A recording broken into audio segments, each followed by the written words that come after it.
Okay, I think I'm going to go ahead and get started on our first CAHPERD core series, and I want to welcome everyone. My name is Patty Supay, and I am this year's CAHPERD president. I want to welcome you to this first Zoom series that CAHPERD is starting to help teachers get ready for school in this virtual world. And to kick off our very first Zoom CAHPERD core series, I would like to invite our president-elect of Shape America, California's very own, Terri Drain, with a presentation titled Unleashing the Power of Our Why. Terri. Thank you, Patty. Good morning, everybody. I am so thrilled you are here today for this first ever CAHPERD core session, and I am so very honored to have been invited to present. For those who don't know me, just a little bit of background about myself. I am originally from Vancouver, British Columbia, and I attained my bachelor's degree in physical education from the University of British Columbia, and began my teaching career at the high school level in BC. I moved down to California in 1998, in which time I started teaching elementary PE in the Pleasanton Unified School District, and that's where I finished up my career. I retired last June after 34 years of service. I also have a master's degree in health and human performance, and I am nationally board certified. Early on in my career, I decided my contribution to the profession would be to help other teachers be the best they could be. And to do that, I started making presentations at the local, state, and national, and actually international levels. And in 2016, I formed a nonprofit organization called the Health and Physical Education Collaborative, which is a group of teachers dedicated to providing high quality professional development to health and physical educators. And as Patty mentioned, I am president-elect of Shape America, and I am so excited to be so, and will begin my term as president next year in 2021. My presentations that I've made are on what I think are need-to-know topics. And today's topic, I believe, is the most important need-to-know topic at this time that we find ourselves in at a crossroads for the profession. And I believe there's nothing more important to guide our work presently and in the future than to know and unleash the power of our why. Now, today's presentation has a lot of moving parts, so I've actually pre-recorded it. And we'll get that started soon. Just to let you know, it's about 22 minutes long. And when it's done, I'll be back to share a link to the handouts and some additional information. So without further ado, let's begin the presentation.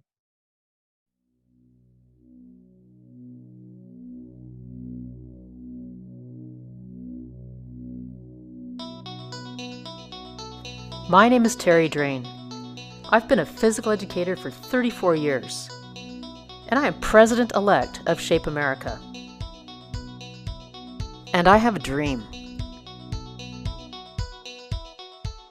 I dream of the day when physical education and health education are core components of every school's curriculum, and every child learns what they truly need to learn to live their best lives. I have a dream of the day when physical education and health education teachers everywhere have the resources, funding, and professional development needed to do their best work and provide quality instruction. And I have a dream of the day when we no longer have to fight for our existence. How can this dream be achieved? How can we get away from being marginalized subjects and constantly playing defense to the place where we are non-negotiable components of every school's curriculum? As physical educators, what can we do differently? This presentation began with words borrowed from Martin Luther King's famous "I Have a Dream" speech, made during the March on Washington in August 1963 to over 250,000 civil rights supporters. In what will go down in history as the greatest demonstration for freedom in the history of our nation. I wonder, What can we learn from the great inspirational leaders like Martin Luther King and movements like the Civil Rights Movement of the 60s and other successful organizations and people? What can we learn to use with our own cause? Simon Sinek, in one of the most viewed TED Talks ever, Start with the Why, says it's all about the why. What separates the great leaders, organizations, and movements from everyone else is that they all start with their why. In his TED Talk, Sinek talks about the golden circle with its different layers. The outer layer being the what. What do you do? Then the how. How do you do what you do? And then the why. So the successful leaders, movements, and organizations start with their why. Their why is their purpose, inspiration, their reason for being. And that guides everything they do. So let's run through the golden circle with the civil rights movement. The why, the purpose, was equal rights. The how was litigation, education, and direct action. And the what was legislation, like Brown versus the Board of Education, voter registration organization, freedom rides, and more. Now let's run through the golden circle the other way with physical education. What do? We provide physical education in school. How do we do that? Through lessons. And why? What is our why? Ask 10 physical educators and you're going to get 10 different answers. That's a problem. If we, as a profession, don't know what our why is, then what are we doing? And what's our purpose? How can we justify our existence? And if we don't know what our why is, how can we expect anyone else to? This has opened the door to a whole host of problems, with other groups invading our space and claiming they should count for physical education. Marching band, JROTC, cheer, even rodeo, all competing with and sometimes replacing physical education. And more recently, people like Joe Wicks. Knee to elbow, good. And I love nothing more than like inspiring my little daughter Indy. She's 18 months old. She comes in and watches me exercise. She goes. Joe comes from the UK, but he's out there in social media. He claims to be the world's PE teacher. Check out his views. That's close to 7 million. It's pure physical activity, but who's to say it isn't PE? Joe Wicks is just the first to capitalize on the need for distance learning because of the pandemic. He's the first in a long line of opportunists trying to make a buck off the pandemic. And with massive budget cuts on the way, we should be worried, because many school districts don't know what quality PE is and will have no problem replacing their teachers with an online PE service such as this, so they can check the PE box. We're at a critical time that can either be seen as a crisis or opportunity for the profession. I say it's an opportunity, but we need to take action now. Where do we start? We start with our why.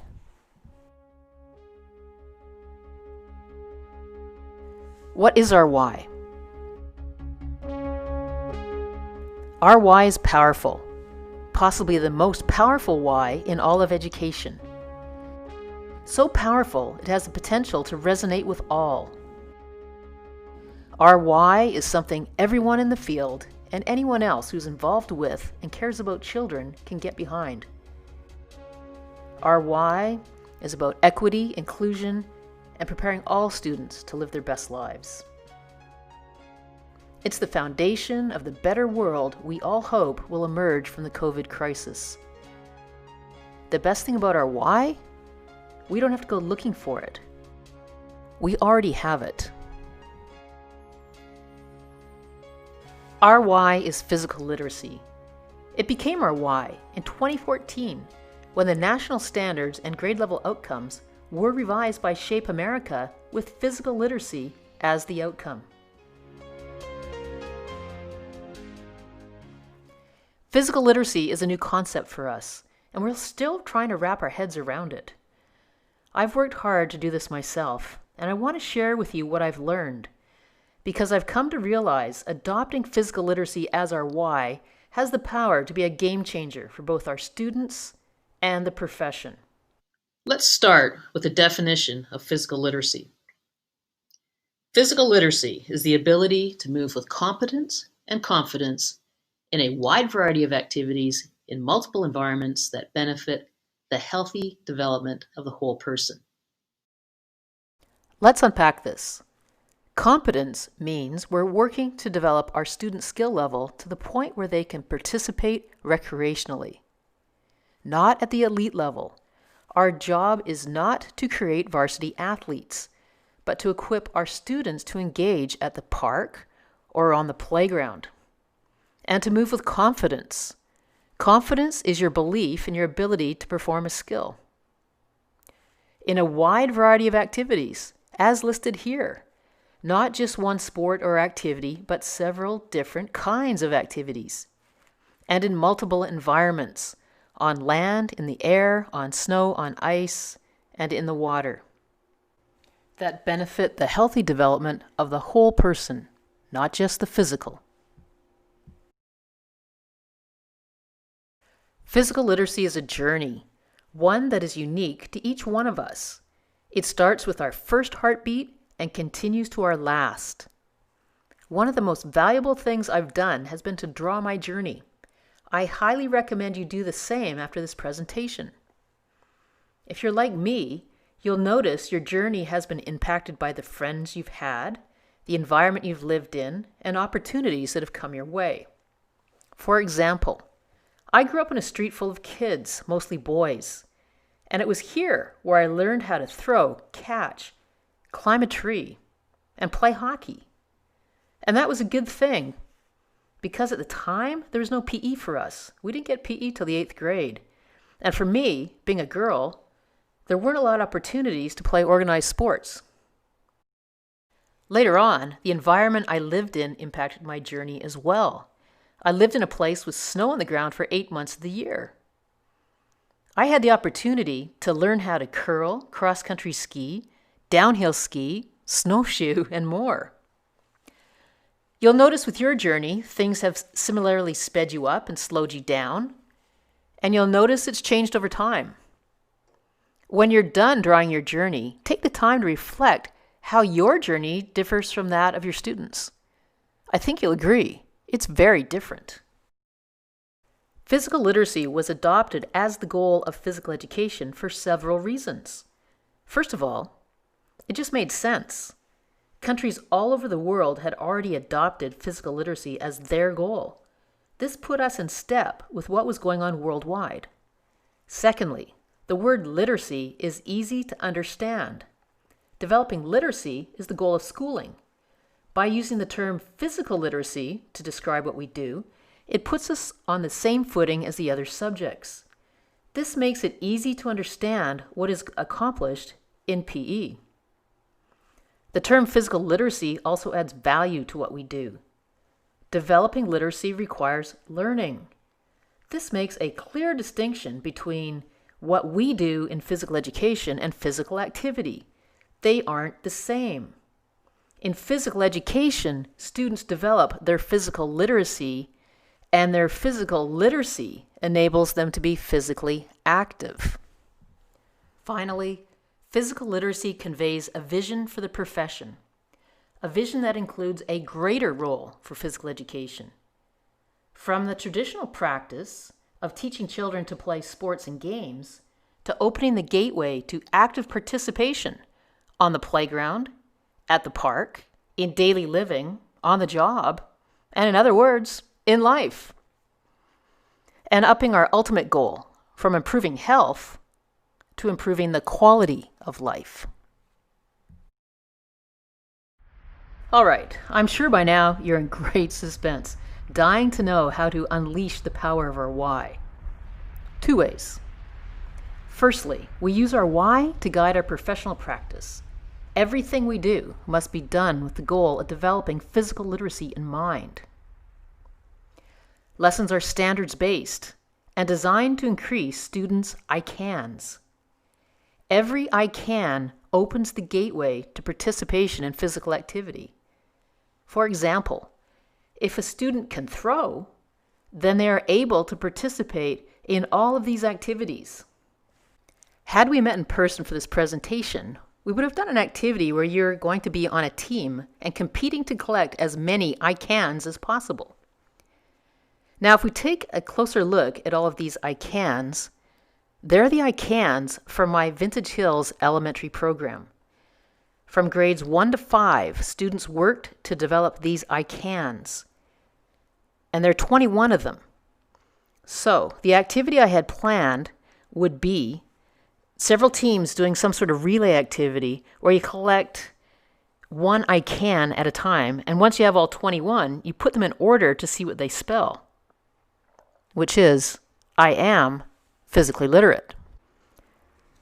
Then we talk about what would happen if my program wasn't so wide in variety, say just focused on traditional sports and games. There wouldn't be as many I cans. And for my students, the development of their physical literacy would be impacted.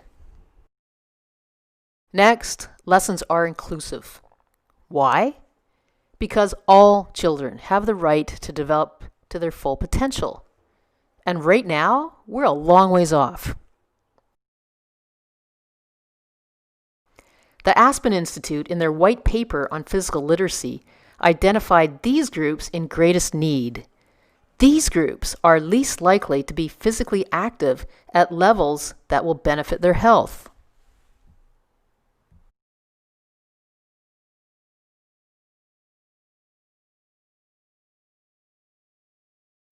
Our responsibility is to provide inclusive, culturally relevant instruction and to remove barriers so all children can experience success and learn to the best of their ability.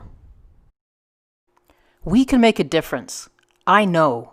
I've seen it. When physical literacy is our why, we also strive to provide meaningful experiences. Our job is to turn students on to physical activity, to light a fire in them that will motivate them to engage in physical activity on their own time. Students find meaning in a variety of ways, so it's on us, when we're planning instruction, to make sure we provide learning experiences that allow each and every one of our students to connect in a way that's enjoyable for them. Physical education is a playground, and it should be the best part of their school day.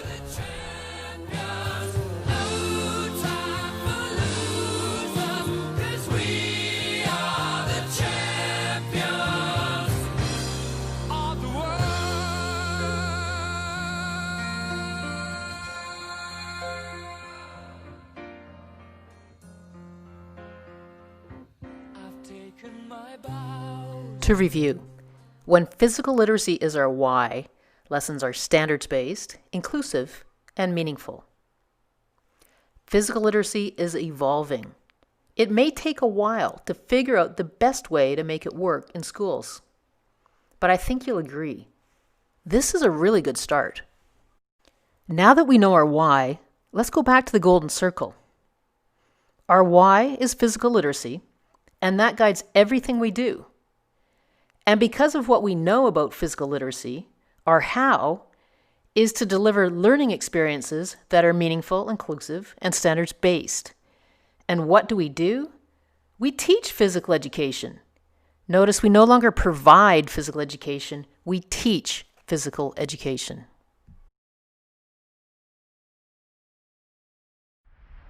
The second way we use the power of our why is to use it as the foundation of our advocacy efforts.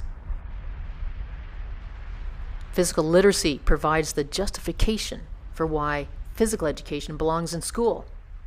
We unleash the power of our why with a strong message delivered at every level, from the top down and the bottom up, with messaging that looks like this.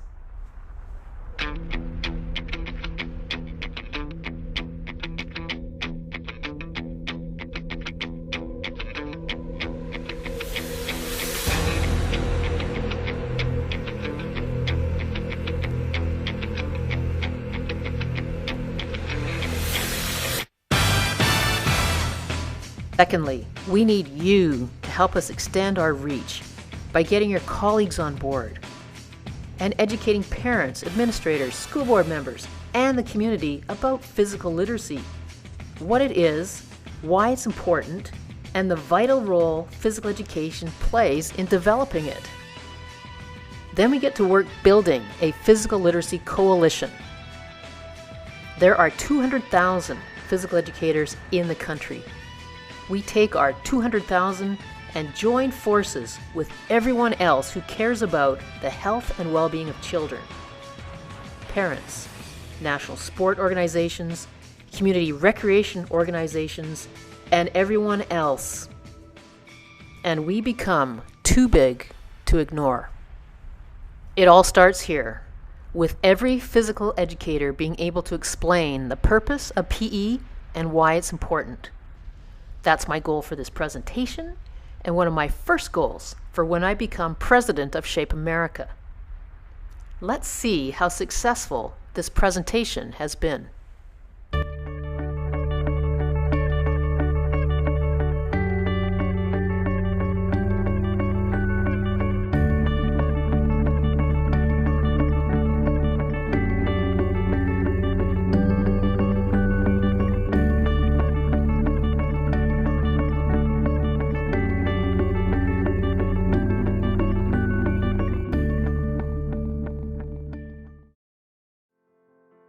Here's a tool I created to help teachers with their messaging about who we are and what we do as a profession. It's called the Who Am I chant. I'll give you some time to read it.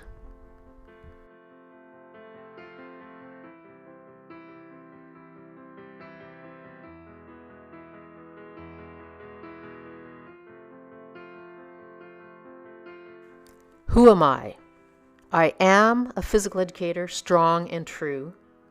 Developing physical literacy is what I do. I know my why.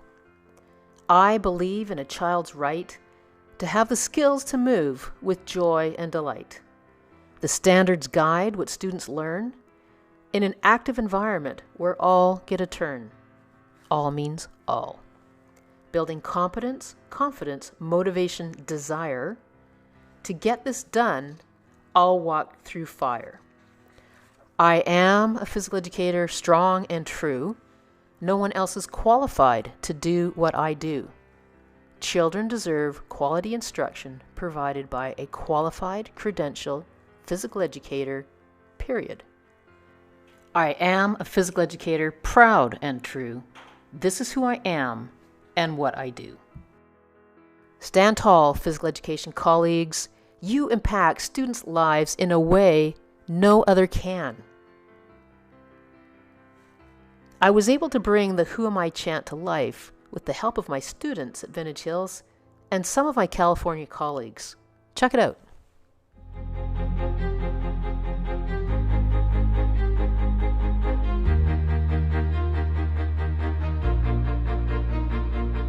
I am a physical educator, strong and true.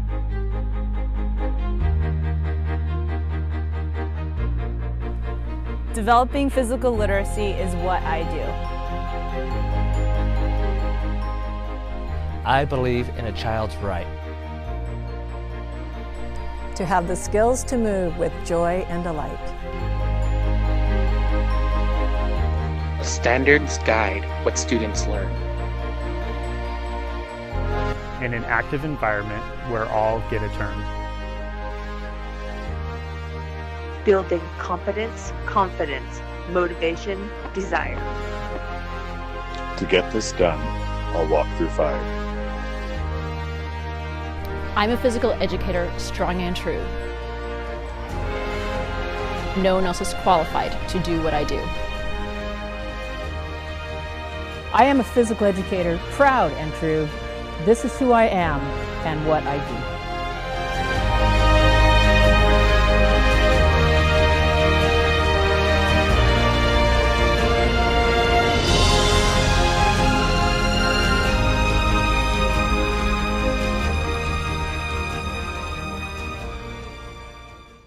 In this presentation, I've shared my dream. If my dream is also your dream, Then join me and let's get to work.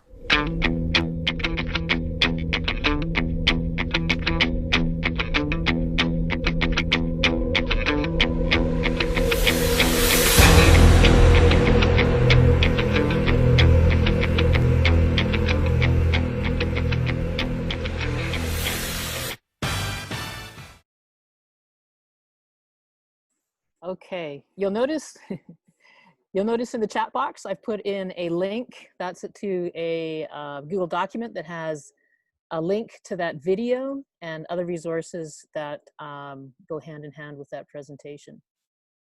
So copy that now and check it out. This presentation I first was able to make a couple weeks ago at the elementary PE workshop, and at that time I had people reach out to me and go, I'm in, I'm ready, what do I do?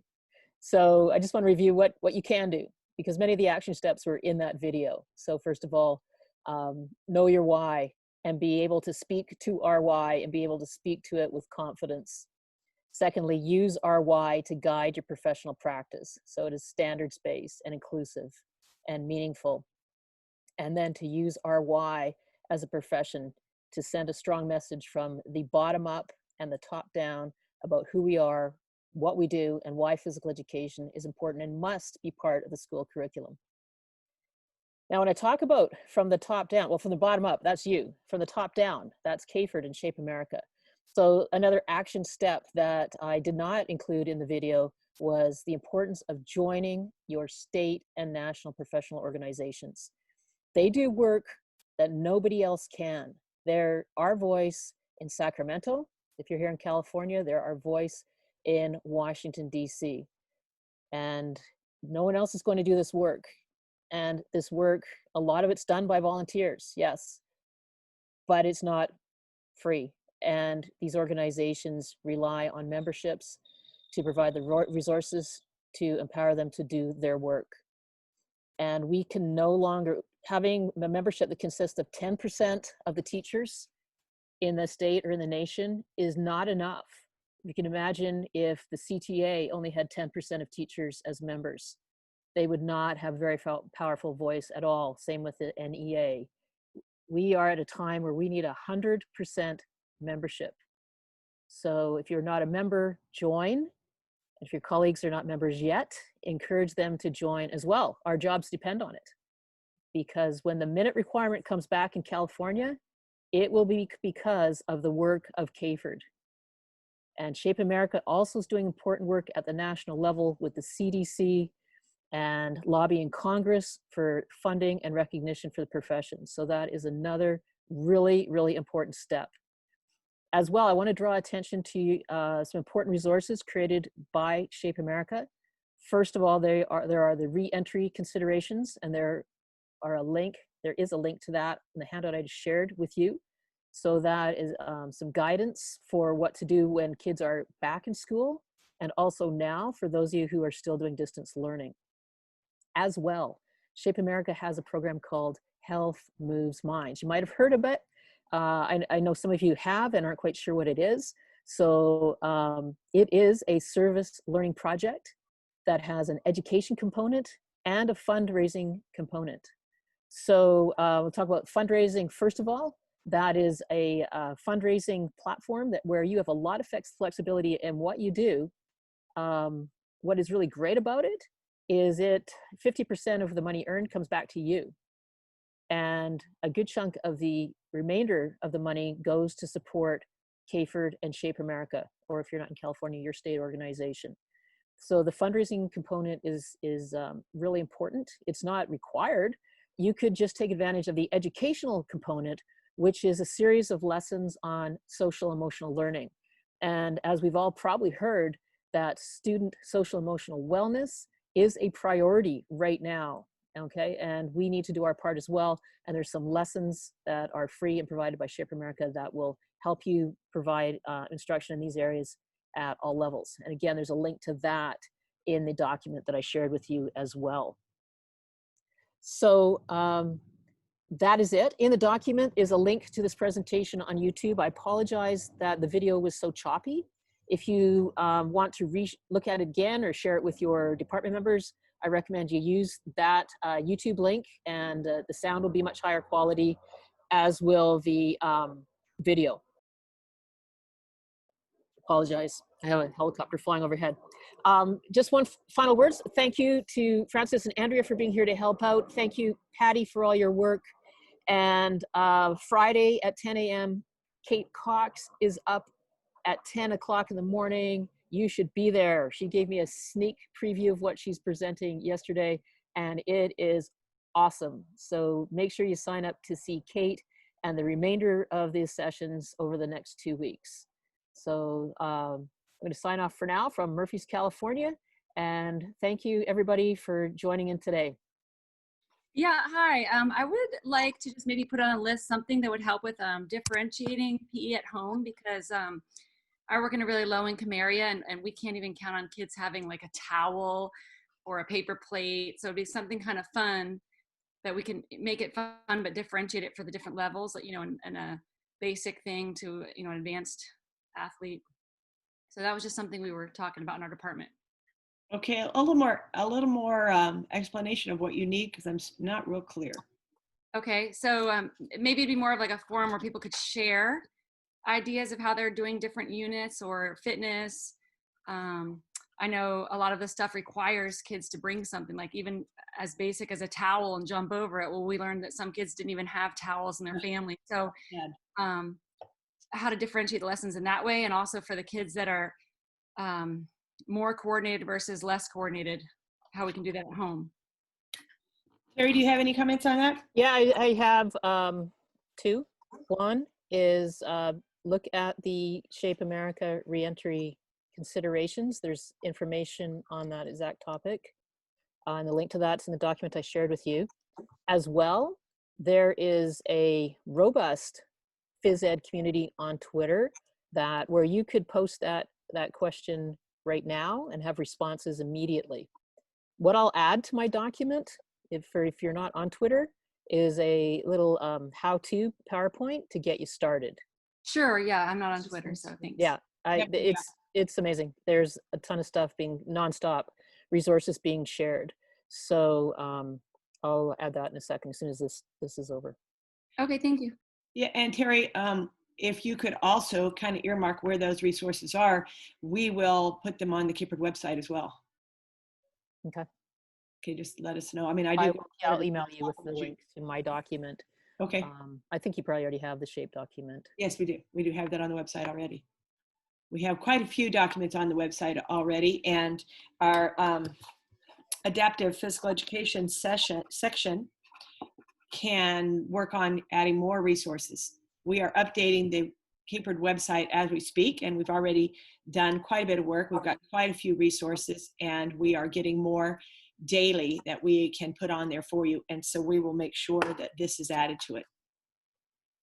Yeah. You know, one thing I did want to address, you know, PE, sending our physical education lessons at home. So the PE at home thing is such a great opportunity for us to get our why out there and to model what we do and why we're so important. So the quality of the content that gets sent home, it needs to be standards-based and meaningful and inclusive, and of course allow students to feel safe and supported. And again, all these sessions provided by CAHPERD right now that over the next 2 weeks will go a long way to help you do that. And each and every one of the presenters, I know for a fact would be happy to help you. So feel free to direct messages on Twitter or email me. I think my email address is on that document as well. We'll try and steer you in the right direction. I think, you know, the motto for Shape America right now is stronger together. And I think that applies to all of us. You know, we're in for some choppy waters for the next couple of years, but if we band together as a strong physical education community, we get through. So there's lots of good stuff being shared. Yeah, and you can also anytime contact CAHPERD if you've forgotten or misplaced any contact information. Anything else? And CAHPERD will also be able to direct you where you need to go. Let's give Terri a great big thank you. And we appreciate this great kickoff to CAHPERD's core session. I hope to see all of you in the remaining core sessions. They are exciting, and we've got some great presenters.